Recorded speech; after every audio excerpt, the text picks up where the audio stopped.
చింత చిగురు fish curry. చింత చిగురు ఫిష్ కర్రీ పోపు పెట్టిన తర్వాత పచ్చివాసన పోయే వరకు రా ఫిష్ వేయించుకోవాలి.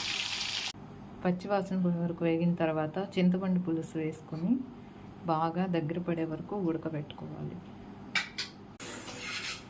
చింత చిగురు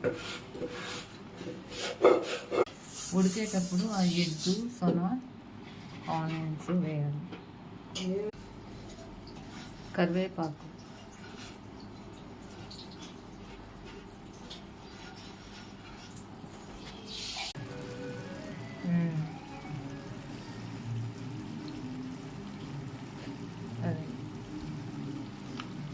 నెల్లూరు చేపల పులుసు రెడీ. Please subscribe.